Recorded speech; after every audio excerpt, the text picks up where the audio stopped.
J'ai écouté quelqu'un. J'ai écouté quelqu'un. Shalom à tous. J'ai écouté quelqu'un il y a peu de temps. Et je me suis dit qu'il ne sait pas ce qu'il fait. Il ne sait pas du tout ce qu'il fait. Il ne sait pas dans quoi il est. Il ne sait pas ce qu'il fait. Il m'a dit à peu près, il a dit à peu près ceci. Il a dit à peu près ceci. Dieu l'a appelé, mais son ministère était trop lent. Il a vu ses amis de sa génération prospérer, avancer à une vitesse que lui-même ne comprenait pas.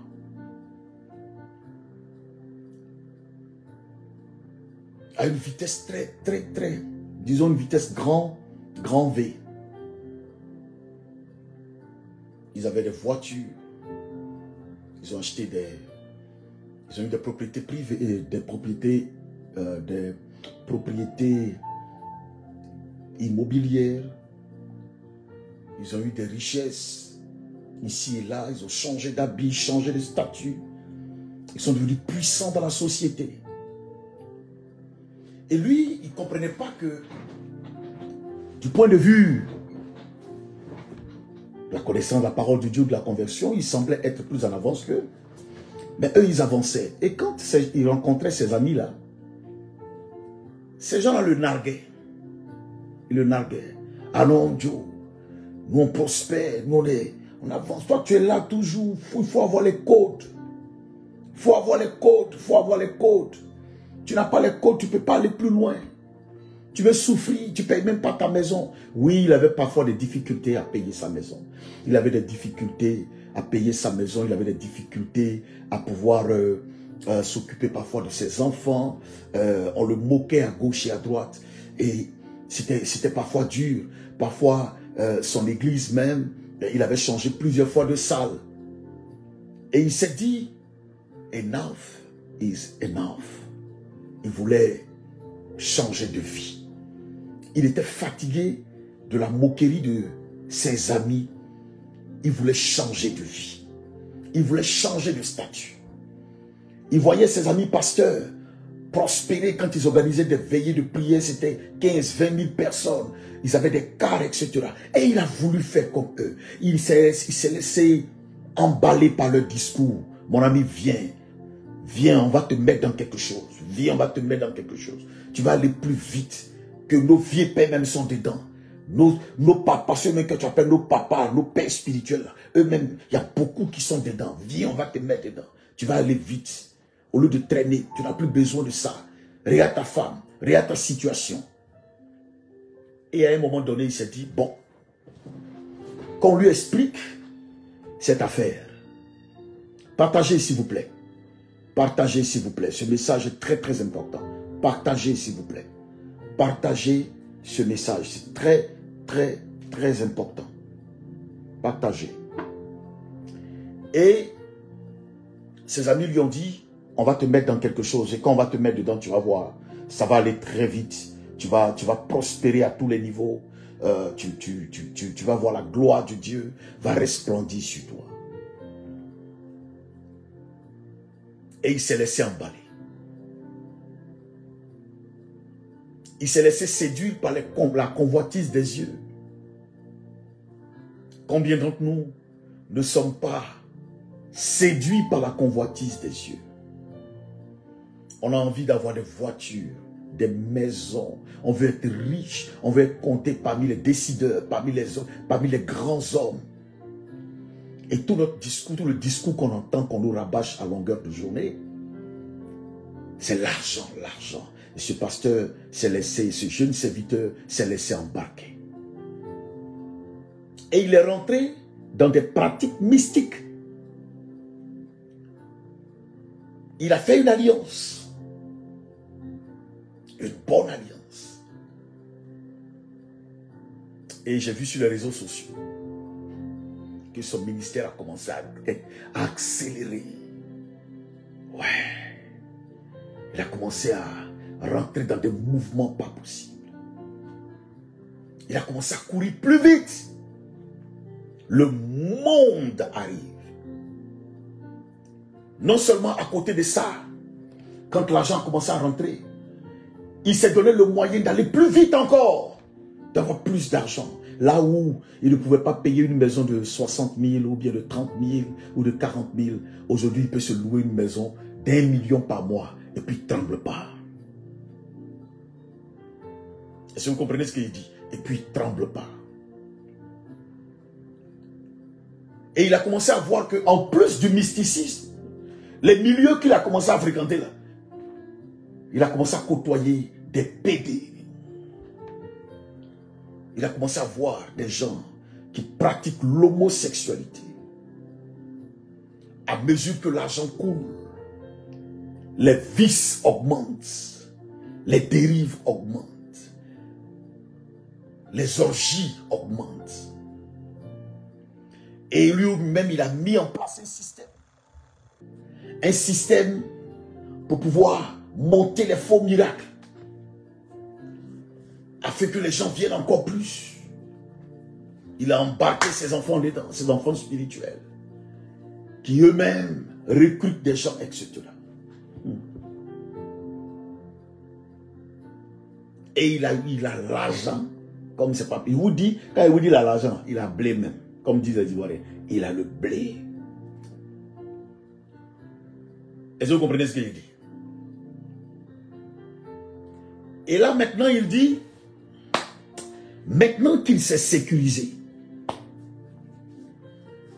maintenant qu'il a eu l'argent,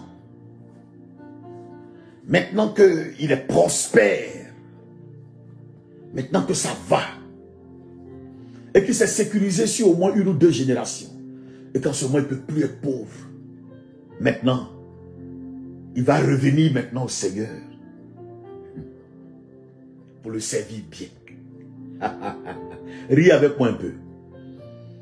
Ris avec moi un peu. Comment on appelle ça? Le quoi? Le djekwanou. Ouais, le djekwanou. Il a le djekwanou. Comprenez ce qu'il dit? Il dit maintenant qu'il a eu l'argent dans le mysticisme, dans le mensonge, dans les montages, les alliances diaboliques. Maintenant qu'il s'est sécurisé financièrement, maintenant, il va revenir au Seigneur pour le servir bien. Ah! Si c'était si facile. Jeune homme, si c'était si facile. Peut-être tu as regardé ma vidéo. Hein? Je n'ai pas dit ton nom. Mais si c'était si facile, petit. Si c'était si facile. Si c'était trop facile, nous tous on allait faire ça. Ah, camarade, nous tous on allait faire ça. On enlève Jésus comme un habit, on le dépose à côté net. On s'en va chercher notre argent dans les alliances diaboliques. Quand on finit, on revient à Jésus et on dit, Jesus, bon, maintenant on est là, hein, c'est comment? Et puis on revient tranquillement. Nous tous on allait faire ça. Si c'était si facile, crois-moi, nous tous on allait faire ça. Qui n'a pas envie d'avoir l'argent? Nous tous on allait faire ça. Si c'était si facile de laisser Jésus, d'aller dans le maraboutage, signer, mettre son sang dans des canaries, signer des alliances avec les démons, embrasser des serpents, et puis être riche. Et puis quand c'est fini, puis on dit, on a eu l'argent maintenant, les voitures, et puis on dit, on revient à Jésus. Si c'était si facile. Satan lui-même, il te regarde, et puis il rit. Il rit à lui. Jean, c'est trop facile. Jean, tu es trop intelligent que Dieu et que Satan lui-même. Maintenant que tu as été riche, tu as construit des maisons. Maintenant que tu es devenu riche, tu as construit des maisons. Tu as eu l'argent, tu as eu tout. Maintenant, tu te dis, j'ai plaqué Satan, Gawa là. Maintenant, je m'en vais dans le Seigneur. Pour venir faire quoi? Si c'était si facile. Dis avec moi, si c'était si facile. Si c'était si facile, nous tous, on allait faire ça.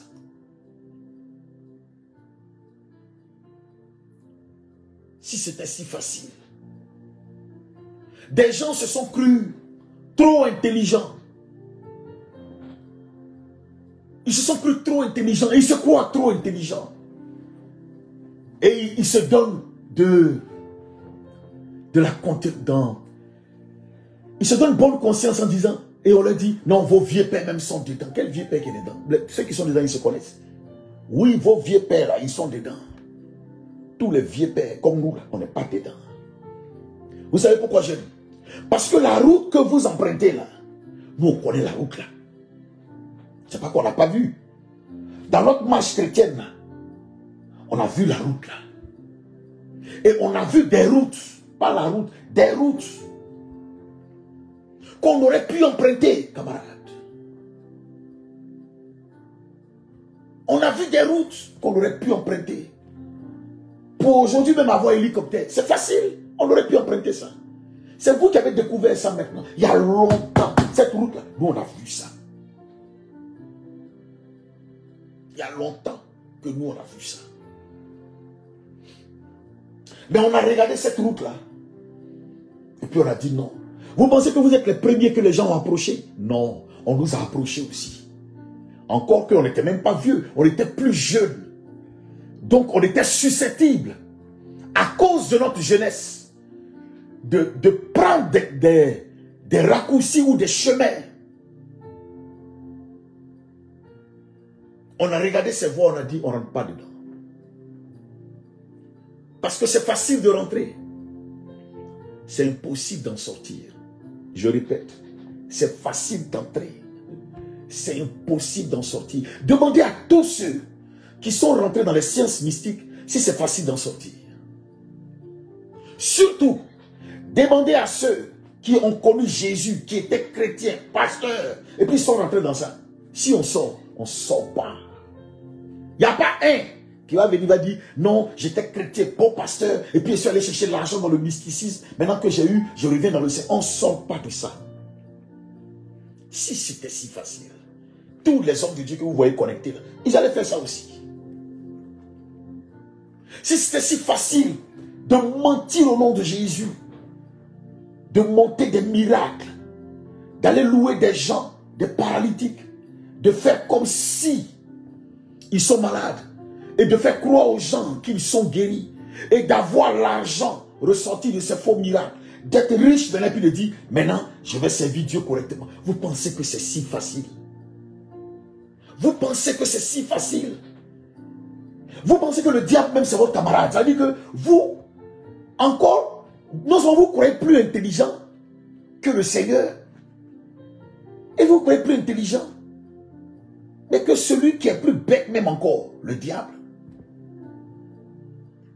Le diable est plus intelligent que vous. Quand vous partez tisser une alliance, il y a les termes que vous savez. Il y a les termes que vous ne savez pas. Les alliances pour lesquelles vous partez voir le diable, il y a les termes que vous savez. Et il y a les termes que vous ne saurez jamais. Ce sont des clauses qui sont privées, qu'on va te révéler le jour où tu vas vouloir sortir. Le jour où tu t'y attends le moins. Il y a des clauses que tu ne vois pas. Il y a des petits astérix là, tu n'as pas fait attention. Tu es rentré dans le mysticisme pour aller avoir du monde dans ton église. Aujourd'hui, tu as la gloire. Bravo. Tu es rentré dans le mysticisme parce que tu voulais avoir des voitures. Bravo. Vous voyez ce téléphone avec lequel je vous parle. Le nombre de témoignages de personnes qui sont rentrées pour prendre des poudres, des parfums, pour prendre des amulettes, etc. Pour devenir puissants. Et puis on dit le nom Bishop tant, de révérend tant. Vous savez le nombre de témoignages que j'ai ici. Vous n'imaginez pas. Alors je vous dis bravo. Si c'était si facile de rentrer dans le mysticisme et d'en sortir aussi facilement. Vous pensez que c'est facile? Non, c'est pas facile, camarade. Et ça n'a jamais été facile. Jamais ça n'a été facile. Ça n'a jamais été facile. Plein de ceux qui sont entrés dedans, ils savent comment ils ont fait. On va parler d'un jeune qui est rentré, qu'on a connu, qui est rentré dans le mysticisme. Il a eu la gloire dans cette même Côte d'Ivoire que vous voyez là. dans ce même pays que vous voyez. Il faisait des cultes incroyables. Du monde autour de lui, des panneaux publicitaires partout. Dans ces derniers jours, il a commencé à pourrir. Il est là et puis pourri. On l'a envoyé chez des guérisseurs et on dit qu'ils ne peuvent rien faire.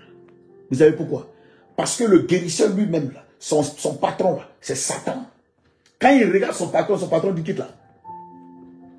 On regarde du côté de Dieu, aucun ne peut. Pourquoi? Parce que le temps est arrivé où tu vas chercher Dieu et Dieu va se cacher, tu ne vas pas le trouver. Il y a des clauses qu'on vous montre quand vous partez signer les pactes. Et il y a des clauses qu'on ne vous montrera jamais. Le jour où vous allez vous y attendre le moins, c'est ce jour-là que les clauses vont se montrer. Est-ce que quelqu'un peut partager cette vidéo et me donner un cœur maintenant? Est-ce que quelqu'un peut partager cette vidéo et me donner un cœur? Quelqu'un peut-il partager cette vidéo et me donner un cœur? Alléluia. Vous comprenez ce que je dis? Tu es allé ramasser l'argent avec Satan, comme tu as eu maintenant. Bon, maintenant, je reviens à mon ministère de pasteur. Tu prends Dieu pour qui? Vous prenez Dieu pour qui? Et vous avez mal connu le diable lui-même. C'est-à-dire que le diable lui-même, là, vous le servez et vous ne le connaissez pas. Autant que vous servez Dieu et vous ne le connaissez pas. Vous ne le connaissez pas.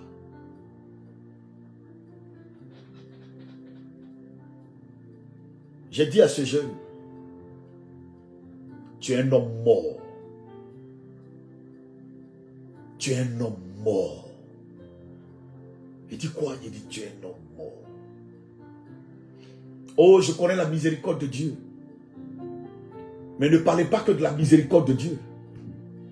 Parlez aussi des lois, des principes et des règles de Dieu. Il n'y a pas que Dieu n'est pas que miséricordieux, il a aussi des règles. Il a aussi des règles. Et il a aussi ce qu'on appelle sa justice. Vous parlez que de l'amour.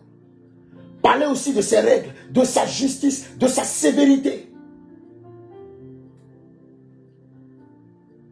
Parlez aussi de ce qu'il punit l'iniquité des pères. Parlez aussi de ça. Ne parlez pas que de l'amour. Je vais interpeller quelqu'un, un jeune, un pasteur. On est peut-être en train de te proposer ça. Oh Joe, rentre dans le pouvoir, rentre, ton ministère va avancer, tu vas prospérer vite. On est en train de te dire ça. Tu as envie de devenir comme les jeunes, avoir un parfum sur toi. Quand tu mets sur toi, quand tu mets le parfum sur toi, tu fais ça, tout le monde tombe. Je te dis jeune, nous jusqu'à aujourd'hui, on lève nos mains. Dieu se manifeste. On n'a pas besoin de faire ça. On dort tranquille. Tu sais où on a eu ça? Dans la prière et le jeûne, non dans un canari. On n'est pas allé au Ghana ou dans un pays quelconque, dans une forêt, pour aller rencontrer un vieillard assis sous un arbre, ou bien dans une vieille cabane, pour nous laver, nous faire des incantations. On n'a jamais fait ça. Jamais on a fait ça. Et jamais on ne fera ça. Je parle de moi. Jamais je ferai ça. Quand je cherchais, quand je voulais que Dieu m'utilise, ou quand je veux que Dieu m'utilise, j'ai mes deux genoux. Je m'en vais dans la prière, dans le jeûne. C'est là-bas que je m'en vais. Je m'en vais avec le Saint-Esprit, avec la parole de Dieu. Je m'en vais prier. 20 jours, 21 jours, 30 jours, je suis avec le Seigneur. Mais prier. Pour que Dieu se révèle à moi. Et que sa gloire illimitée se manifeste dans ma vie. C'est ce que je fais. Je vais voir le Seigneur. Si les gens t'ont dit que pour être puissant, il faut aller là-bas, tu mens. Ce pasteur-là, il s'est trompé. Et beaucoup d'entre vous, ils sont en train de vous initier. Parce que vos regards ne sont pas sur Jésus. Vous voulez rouler Ferrari. Vous voulez rouler Range Rover. Vous voulez rouler des grosses voitures. Vous voulez habiter de grosses maisons. Vous voulez être riche. Vous voulez passer, tout le monde vous regarde. C'est ce que vous voulez. C'est ce que vous voulez. Jésus même que vous suivez, là, quand il est venu servir, là, il a roulé dans combien de chars en or. Jésus lui-même que vous suivez là, vous l'avez vu là. Parfois il empruntait le bateau des gens. Et parfois il a parcouru des kilomètres à pied. Il aurait pu s'offrir tous les chevaux et se mettre à ses pieds. Tous les rois de la terre, ils allaient se soumettre par sa puissance et son autorité. Il a servi Dieu dans la plus grande humilité, sans vouloir être une star. Mais parce que nous, cette génération, la plupart des jeunes ont envie d'être des stars. Ils ont envie de rivaliser. Et quand ils vous parlent que d'argent. J'ai réussi, j'ai maison, j'ai voiture, j'ai ceci. C'est ça qui vous intéresse. C'est ça qui vous intéresse. Eh bien, si c'est ça qui vous intéresse, permettez-moi de vous dire que Dieu n'est pas un distributeur d'argent. Son premier rôle, c'est pas ça. C'est pas son travail. Et moi, je ne suis pas venu à Jésus pour qu'il me distribue de l'argent. Je l'ai dit hier. Si vous voulez avoir l'argent, allez travailler. Entreprenez. Il y a l'argent là-bas. On est venu au Seigneur en abandonnant beaucoup de choses. Et Dieu nous nourrit. Dieu nous bénit. Nous ne mangeons pas dans la poubelle. Nous avons vraiment le nécessaire pour vivre. Nous n'avons pas été envieux. On n'a pas regardé les voitures, les maisons. Honnêtement, il y a des gens à qui je peux donner prophétie aujourd'hui. Il va me donner voiture tout de suite. Il me suffit de lui mentir. Le Seigneur m'a dit. Il a versé une poudre dans son visage. Et tout de suite, la personne va me donner ça. Mais quand tu finis de prendre ça, comment Dieu te voit? Comment est-ce que Dieu te voit? Comment Dieu te regarde? Comment Dieu te voit? Alléluia. Comment est-ce que Dieu te voit? Dieu te voit comme un faux, comme un voleur, comme un malhonnête, comme quelqu'un qui n'est pas de lui. Alors tu as fini de ramasser les trésors du diable. Et toi tu dis, je reviens au Seigneur maintenant. Je vais maintenant revenir au Seigneur. Tu penses que c'est facile? C'est pas facile, mon ami. Et c'est pas aussi facile que ça. Tu sais ce que la Bible dit? Parce que ce que tu as fait là, tu as brisé des codes spirituels. Tu as laissé Jésus pour aller chercher l'argent. Donc tu reviens au Seigneur et tu reviens, elle est bien là quoi. Tu reviens avec la richesse et la gloire que tu as eue là-bas. Et selon toi, Jésus va te laisser rentrer dans sa présence avec ce que tu as pris là-bas. Toi tu es fou, hein. J'ai dit à ce jeune, tu es un homme mort. La Bible dit ceci. Permettez-moi de vous lire un petit verset. J'espère que ça va aider quelqu'un. Je vais retrouver ça vite. Je vais retrouver ce verset-là. Chaque fois que je le lis, il me fait quelque chose. Verset 26 de Hébreux chapitre 10. Dans certaines versions, il est écrit, si nous nous détournons volontairement de Christ. Si nous, verset 26 de Hébreux 10, si nous nous détournons volontairement de Christ, après avoir connaissance de la vérité, il ne reste plus de sacrifice pour les péchés. Si après que Dieu se soit révélé à moi, si après que Dieu, j'ai goûté à la vie de Dieu, à la grâce de Dieu, à la faveur de Dieu, le Saint-Esprit s'est révélé à moi, si après tout ça, après avoir profité de la grâce, j'ai parlé en langue, Dieu s'est manifesté à travers moi, il m'a montré qu'il est Dieu. Si malgré ça, j'ai balayé tout ça du revers de la main et que je me suis tourné vers le diable pour aller avoir sa richesse et sa gloire, la Bible dit qu'il n'y a plus de sacrifice pour moi. Camarade, je veux t'annoncer, si tu es dans ce cas-là, tu étais pasteur, puis tu allais tisser pacte, maintenant tu es revenu. Non, tu ne vas jamais revenir. En fait, tu auras l'illusion que tu ne vas jamais revenir. Tu vas te convaincre que tu ne vas jamais revenir. La sentence va prendre juste un temps. Ça veut dire, c'est pas parce que Dieu t'a pas encore frappé ou que le diable t'a pas encore réclamé que tu penses que tu es libre. Non. Volontairement, tu t'es détourné de Dieu pour aller prendre quelque chose sur le diable, donner ton sang, et puis tu reviens. Non, maintenant que je suis riche, je vais revenir dans le Seigneur. Vous pensez que c'est si facile? Ah donc Dieu est un jeu pour vous. Vous venez aujourd'hui, quand ça ne va pas, vous courez, vous allez chez le diable. Qui vous a dit qu'on a besoin de Satan pour avoir la puissance? Qui vous a dit qu'on a besoin du diable pour être prospère? Qui vous a dit qu'on a besoin de rentrer dans les sciences mystiques, de devenir pédé, lesbienne pour être... Mais qui vous a dit que le chrétien même, il est à la poursuite de la richesse, de la gloire? C'est un mauvais évangile qu'on vous a donné. Le chrétien n'est pas à la poursuite de l'argent. Il n'est pas à la poursuite de la gloire. Il n'est pas à la poursuite de l'argent. Il n'est pas à la poursuite de toutes ces choses. Le chrétien n'est pas là pour ça. Ce n'est pas son rôle. Ce n'est pas le travail pour lequel le Seigneur l'a appelé. Ce n'est pas la vocation pour laquelle Dieu l'a appelé. Je vous dis la vérité. Dieu ne t'a pas appelé pour ça. Dieu ne t'a pas appelé pour ça. Combien de prophètes dans la parole de Dieu ont construit des maisons, étaient riches? Je ne dis pas que la pauvreté est le signe des hommes de Dieu. Mais combien de prophètes étaient pauvres? Même lorsque Élie a eu faim, il y a un ange qui est venu cuisiner pour lui donner à manger. Même lorsque Élie a eu faim. Quand Dieu t'appelle, il peut s'occuper de toi. Dieu peut te donner ce dont tu as besoin. Parce que à la base, l'œuvre de Dieu que nous avons acceptée, c'est un sacrifice, c'est un sacerdoce. Et nous nous contentons de ce que Dieu nous donne. Je ne regarde pas les voitures, les maisons. Et pourtant, je ne dors pas dehors. Pourtant, je ne marche pas. Pourtant, je n'ai pas faim. Mais je n'envie pas ces choses. Pourquoi cette génération est devenue si envieuse?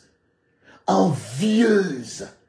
Comme des coupés décalés, comme des païens, on est envieux. L'argent, l'argent, l'argent, l'argent. Porter les plus grands costumes, être le plus en vue, être populaire. Pourquoi l'esprit de star nous habite tellement? On veut être des stars, plus stars que Jésus lui-même. On veut être star que Jésus lui-même. Jésus nous a appelés, mais nous on veut être plus star que lui. Ce jeune-là dit que comme il a eu l'argent dans le mysticisme maintenant, il va revenir au Seigneur. Il est un homme mort. Non, tu ne vas pas revenir. Tu ne vas pas revenir. Non, tu ne reviendras pas. Sinon Dieu n'est pas juste. Tu ne vas pas revenir. Tu as bien regardé le Seigneur. Tu as été baptisé dans le Saint-Esprit. Tu as vu la gloire de Dieu se manifester. Et tu as laissé ça. Tu es parti voir le diable pour être prospère, pour avoir la gloire. Maintenant, le temps est arrivé de payer. Tu vas payer. Je vous répète, quand vous rentrez dans ces choses-là, il y a des clauses que le diable ne vous dira jamais. Il y a des clauses que vous ne saurez jamais. Il y a ce que le diable vous dit. Il y a ce que vous ne saurez jamais. Vous n'avez pas lu dans la parole de Dieu. Le Seigneur lui-même, Jésus dit, le diable est menteur depuis le commencement. Vous ne signez pas avec un menteur. Attends, j'ai envie de comprendre. Le diable, il est le père du mensonge. Ça veut dire, en fait, la vérité ne peut pas sortir de lui. Et puis lui, il met un papier. Et puis toi, tu lui dis. Donc c'est ça. Et puis lui te dit oui. Et toi, tu crois. Je te rappelle que tu parles au père du mensonge. Tu parles au père du mensonge. Satan himself. Tu parles au père du mensonge.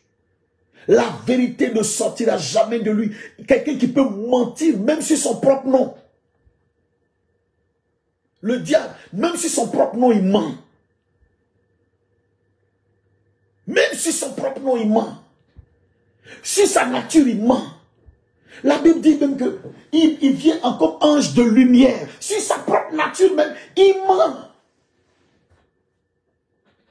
Et toi, tu vas tisser un pacte Et tu penses que ce qui est écrit sur le papier, pour lequel tu donnes ton sang, pour lequel tu donnes ton derrière, pour rentrer, pour qu'on puisse te sodomiser, tu penses que c'est ça qui est le papier là? Non, il y a un papier que tu ne vas jamais lire.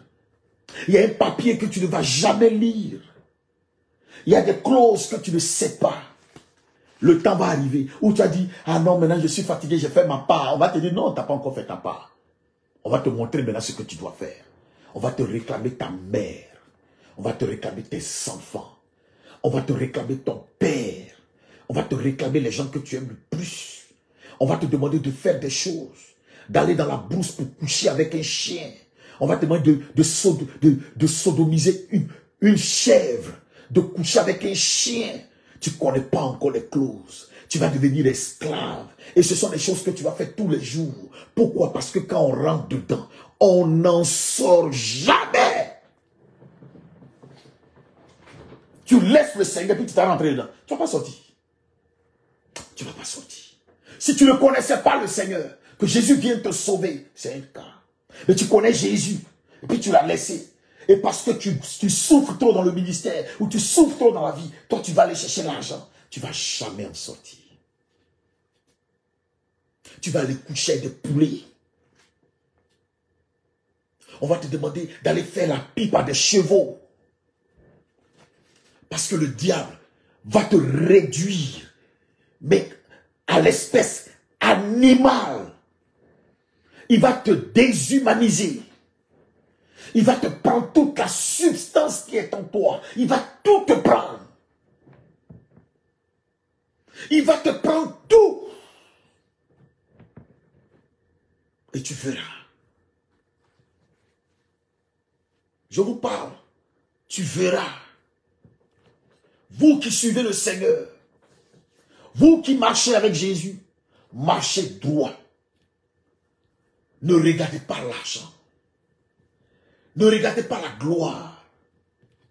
Ne regardez pas les voitures, les Tesla, les Mercedes dont vous avez envie. Parce qu'aujourd'hui, c'est ce que le diable vous montre. Avec ces pseudo-influenceurs qui vous montrent comment ils sont dans de grands hôtels. Comment ils marchent avec des grands, comment ils claquent des centaines de mille. Vous voyez comment ils finissent. Vous voyez comment ils finissent. Ils vous montrent ce qu'ils dépensent comme argent. Ils ne vous diront jamais comment ils ont fait pour avoir. Dans quelle alliance ils sont rentrés. Et vous les enviez alors que vous êtes dans le Seigneur. Vous enviez des choses passagères. Des choses passagères que vous enviez. Vous enviez un monde qui lui-même sera détruit. Qu'est-ce que vous cherchez? Jésus ne vous suffit plus. Vous enviez autre chose. Oh, je veux que mon église soit grande. Qui t'a dit que Dieu appelle tout le monde à diriger une méga église? Pasteur. Qui t'a dit ça? L'église de Jésus avait combien de personnes? Ils sont restés 12. Il n'y a même pas 12. Il y a un qui a régné. Ils étaient 11. Quand ils étaient dans la chambre haute, ils étaient combien? Le grand Jésus-Christ, après 3 ans et demi de ministère, ils étaient combien? Et même pas seulement 3 ans et demi. Il est revenu encore pendant 40 jours. Il est resté avec eux. Pour te donner les preuves de sa résurrection. Ça aurait pu appeler encore des gens. Combien de gens sont restés avec lui? Dieu peut te donner 30 personnes. C'est ton église. Ah non, les gens se moquent. À qui tu as des comptes à rendre? À Dieu ou aux hommes? À qui as-tu des comptes à rendre? Tu as des comptes à rendre à Dieu ou tu as des comptes à rendre aux hommes? À qui as-tu des comptes à rendre? Non, mon ami a 1000 personnes. Moi, j'ai seulement 100 personnes. Et alors? Et alors? Dieu ne récompense pas le nombre. Il récompense la fidélité. Il n'a pas dit bon et fidèle serviteur qui a beaucoup de personnes. Bon et fidèle serviteur. C'est-à-dire, tu l'as fait bien. C'est ce qu'il t'a demandé. C'est ça que tu as fait. Cherche d'abord à savoir ce à quoi Dieu t'a appelé. Avant de regarder dans l'église de l'autre ou le ministère de l'autre. Dieu va te juger sur l'appel qu'il t'a adressé. Pas en fonction de l'appel de l'autre qui est en face de toi. Qui vous a dit que Dieu nous appelle tous à avoir de grandes églises? Qui vous a dit ça? Qui vous a dit ça? Je donne un conseil à cette génération. Qui vous a dit? Il y a des gens qui n'ont pas de grandes églises et qui sont plus influents que des gens qui ont de grandes églises. Dont la parole est écoutée. Quand ils arrivent quelque part, tout le monde tremble. Ils ont l'influence qu'il faut. Ils ont la puissance qu'il faut. Pourquoi vous cherchez la gloire? Dieu récompense la fidélité. Dieu regarde la fidélité. Ce n'est pas le résultat là qu'il regarde. C'est la fidélité, la façon dont tu appliques ton cœur à la chose. Qu'est-ce que la Bible dit?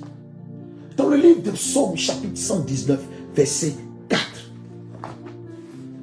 Regardez ce que la Bible dit. Psaume 119, verset 4. La Bible dit ceci. Tu as promulgué tes statuts, ou tu as promulgué tes ordonnances, pour qu'on les observe avec soin. C'est la façon dont tu observes les ordonnances de Dieu là. C'est ça que Dieu regarde. Pas la façon dont tu te fais voir devant les hommes, pas la façon dont les hommes t'acclament ou te célèbrent. Y a-t-il quelqu'un qui peut partager cette vidéo? Alléluia. Ma soeur, tu as un jeune ministère. Ne regarde pas les autres femmes qui ont 15 000, 20 000 personnes. Non. Rentre et dis à Dieu, quelle est ma charge? Qu'est-ce que tu attends de moi? Quelle est ma fonction? Dieu va te donner. Il va te dire ce qu'il attend de toi. Et quand tu auras fini, ce sera bon et fidèle serviteur. Entre dans la présence de ton maître. Bonne et fidèle servante. Entre dans la présence de ton maître. Pourquoi êtes-vous envieux? Chrétien envieux. Chrétienne envieux. J'ai demandé à une sœur en Christ, quel est ton modèle dans la vie? Comment tu veux être? Je veux être comme Emma Loès, une servante de Dieu. J'aime sa vie, j'aime comment elle voyage, j'aime comment elle s'habille, j'aime... Je l'ai regardé jusqu'à... Je dis, tu es autant envieuse que ça. Notre modèle, c'est Jésus. Tous mes modèles, c'est pasteur. Pas un modèle en dehors du pasteur. Je vais aller envier un chef d'État, ou envier un pasteur, et du moins envier un ministre, ou bien envier ou un artiste païen, ou bien basketteur. Je n'envie pas ça. J'envie Jésus. J'aime Jésus. Son exemple là me plaît. J'aime Paul, j'aime Pierre, j'aime ces gens-là, j'aime ces personnes. Et si en les aimant, si en respectant les principes de Dieu, Dieu me donne l'abondance de la richesse, c'est lui qui voit. C'est lui qui voit. Alléluia. Alléluia. C'est lui qui voit. Est-ce que quelqu'un peut partager ça et me donner un cœur, s'il te plaît? S'il vous plaît. Donne un cœur rapidement. Donne un cœur. Que je te donne une révélation. Ce pasteur pense que c'est si facile que ça. On dirait que c'est facile. Vous rentrez dans les sciences mystiques. Vous faites des bêtises et vous dites, maintenant je vais révéler au Seigneur. Vous pensez que c'est facile? Ceux-mêmes qui essaient de vivre pieusement, là, ils sont persécutés. C'est dur. Après, il faut donner. Toi, tu as laissé. Tu es allé dans le monde. Tu es allé même pas dans le monde. Tu es allé chez le diable. Tu es allé baptiser avec lui. Et tu vas revenir aussi facilement. Ouais, frère. On t'a blagué, hein? On t'a blagué. Et le diable blague beaucoup comme cela. Vous savez ce que la Bible dit? Donne un cœur, s'il te plaît. Alléluia. Donne-moi un cœur. Donne-moi un cœur, s'il te plaît. La Bible dit quoi?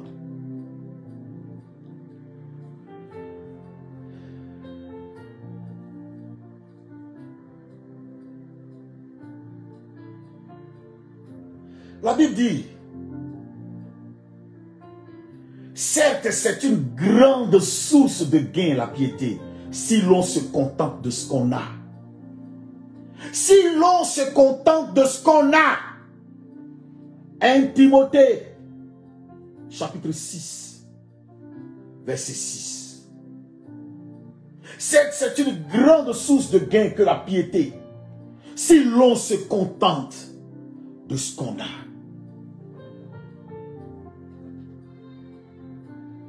Verset 9.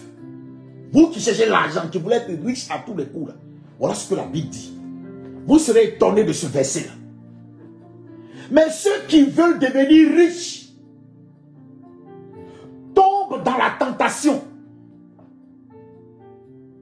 dans le piège et dans une foule de désirs insensés et pernicieux qui plongent les hommes dans la ruine et la perdition. Voilà ce que la Bible dit. C'est pas moi qui ai dit, hein? C'est Paul qui parle à Timothée. C'est Paul qui parle à Timothée. 1 Timothée, chapitre 6, verset 9. Je vais vous lire ça dans la parole vivante. Ceux qui veulent absolument devenir riches, la Bible dit, ils se perdent. Ceux qui veulent être riches à tous les coups, tu es chrétien, tu veux être forcément riche, forcé, tu vas te perdre. Ça ne ment pas. Tu vas être riche, mais tu vas te perdre.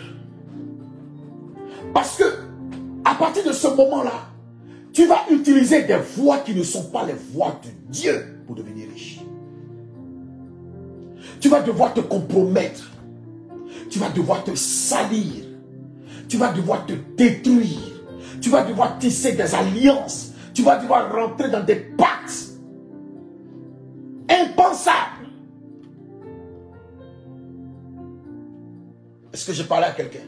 Regardez ce que 1 Timothée, chapitre 6, verset 9 dit dans la version parole vivante. Oh, cette Bible aussi est trop fine. Oh, God. Verset 9, la Bible dit, ceux qui veulent à tout prix, ceux qui veulent à tout prix s'enrichir, ceux qui veulent à tout prix s'enrichir, s'exposent eux-mêmes à la tentation. Verset 9, 1 Timothée 6, 9. Ceux qui veulent à tout prix s'enrichir s'exposent eux-mêmes à la tentation. Est-ce que quelqu'un suit ce qu'il dit? Ils s'exposent eux-mêmes à la tentation. Ils ne manqueront pas de tomber dans le piège en se laissant envoûter. J'aime trop cette version. En se laissant envoûter par une foule de désirs insensés et de convoitises pernicieuses qui précipitent les hommes dans la ruine morale et la perdition. La ruine morale. Lui, à cause de l'argent, tu es devenu pédé. Toi, un chrétien. Toi, une femme pasteur. Tu es lesbienne. Parce que tu es dans un milieu, tu veux voyager en classe affaires. Tu veux siroter champagne en compagnie des grands de ce monde. Oui, tu veux qu'on dise ton nom aussi. Tu veux porter Gianfranco Ferré. Tu veux porter Louis Vuitton. Tu veux brandir des sacs originaux Louis Vuitton. Tu veux être à la mode. Tu veux porter GM Weston. Dernier cri, triple semelle, double boucle. Tu veux porter ça. Tu veux porter Thierry Mugler. Tu veux porter des grandes choses. Tu veux rouler Ferrari. Tu veux rouler Maybach. Tu veux rouler. Tu veux rouler quoi? Rolls Royce. Tu veux rouler la dernière Tesla. Avec toute la technologie dedans. Tu veux rouler la dernière Mercedes décapotable. Tu es chrétien. Tu es un vieux comme ça. Et quand tu marches, tu regardes les autres, tu as envie d'être comme eux. Tu regardes des païens, tu dis waouh, tu veux être comme eux. Ton cœur attiré, tu as envie d'être riche. Tu veux l'argent. Tu veux arriver dans ta famille, que tout le monde craque devant toi. Tu n'es pas un chrétien. Ton cœur est sale, ton cœur est impur, ton cœur est méchant. La Bible dit toi là. Ta sentence est écrite ici. La Bible dit. Et je relis. Ceux qui veulent à tout prix s'enrichir s'exposent eux-mêmes à la tentation. Ils ne manqueront pas de tomber dans le piège en se laissant envoûter par une foule de désirs insensés et de convoitises pernicieuses qui précipitent les hommes dans la ruine morale et la perdition. Et le verset 10 va dire enfin, hélas, oui, hélas, oui, l'amour de l'argent est une racine de toutes sortes de maux. Certains en ont fait l'expérience. Ils ont fait l'expérience de l'amour de l'argent. Parce que quand vous voulez devenir riche, vous voyez, c'est le désir de devenir riche qui est mauvais et pas la richesse en elle-même. Le désir de devenir riche, c'est ça qui est mauvais. C'est ça qui active l'amour de l'argent. C'est la résultante de l'amour de l'argent. Et la Bible dit donc que, hélas, oui, l'amour de l'argent est une racine de toutes sortes de maux. Certains en ont fait l'expérience. Ils se sont laissés séduire. Et lui ont ouvert le cœur. L'attachement aux richesses a pris possession d'eux. Et il les a menés bien loin de la foi. Bien loin de la foi. Bien loin de la foi. Et la Bible dit, ils se sont créés eux-mêmes bien des tourments et se sont infligés d'innombrables souffrances et de cruels remords. Oh, pourtant ces remords-là ne vont pas te guérir. Ces remords-là, c'est trop tard, tu ne pourras pas revenir. Mon ami, la nuit, c'est serpent qui vient t'embrasser. Moi, la nuit, je dors bien, je tourne, je mets mon pied ici, je dors, je touche, je tourne, je baille, je me lève, je vais aux toilettes, je reviens, je me couche, je mets mon pied ici. Ça me... Aucun démon ne va venir me réveiller. Aucun esprit mauvais, aucun serpent ne va me réveiller pour dire tu dois m'embrasser à 2 h du matin. La nuit, je n'ai pas besoin d'aller dans la forêt pour aller dormir sur une tombe, pour aller dormir dans un cercueil. Je n'ai pas besoin de ça. Donc j'ai la paix. Je n'ai pas de trouble, je n'ai pas de tourment, je n'ai pas besoin de ces choses-là. Je suis tranquille. Dieu m'a donné une tranquillité intérieure parce que c'est à lui que je dois toutes choses. Il m'a donné la paix, la sécurité, il m'a donné la joie, il m'a donné la stabilité. Je n'ai pas besoin d'aller me détruire avec ce que le diable me propose. Si tu as compris ces versets, dis Amen avec moi. Alléluia. Alléluia. Alléluia. Partage cette vidéo et que ça puisse toucher quelqu'un. Alléluia. Maintenant, tu veux revenir à Jésus? La Bible dit c'est trop tard. Je vais relire les passages pour vous. Quelqu'un peut écrire pour moi. 1 Timothée chapitre 6. Verset 6 d'abord. 1 Timothée chapitre 6. Verset 6.